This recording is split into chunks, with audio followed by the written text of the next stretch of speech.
Afghanistan cricket చరిత్రలో సరికొత్త record సృష్టించింది. సూపర్ 8 దశలో ఆస్ట్రేలియా మరియు బంగ్లాదేశ్ను ఓడించి మొదటిసారి టీ20 వరల్డ్ కప్ సెమీఫైనల్కు దూసుకువెళ్లింది. బంగ్లాదేశ్పై విజయంతో ఆస్ట్రేలియా మరియు బంగ్లాదేశ్ను ఇద్దరిని ఇంటికి పంపించింది.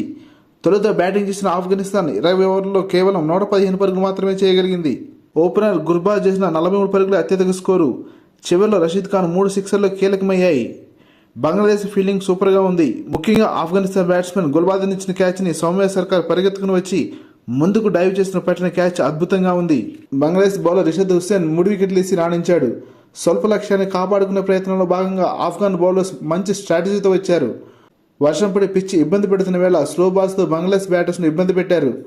ముఖ్యంగా నవీన్ ఉల్ హక్ బ్యాట్స్మెన్కు ఊరించేలా స్లో బంతులు వేస్తూ 4 వికెట్లు రాబట్టాడు. ఒకవైపు లిటన్ దాస్ హాఫ్ సెంచరీతో చివరి వరకు పోరాడితే మరొక ఎండ్లో మిగతా బ్యాట్స్మెన్స్ రన్స్ చేయకుండానే పెవిలియన్ చేరుతుంటే ఆఫ్ఘనిస్తాన్ టీంలో ఉత్సాహం నిండింది. రషీద్ ఖాన్ తన స్పిన్ మాయలో 4 వికెట్లు తీసి ఆఫ్ఘన్ విజయంలో కీలక పాత్ర పోషించాడు.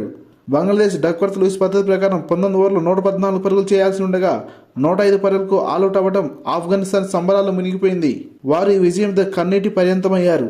జూన్ 27 ఉదయం 6 గంటలకు ఫస్ట్ సెమీఫైనల్ సౌత్ ఆఫ్రికా మరియు ఆఫ్ఘనిస్తాన్ మధ్య జరగనుంది.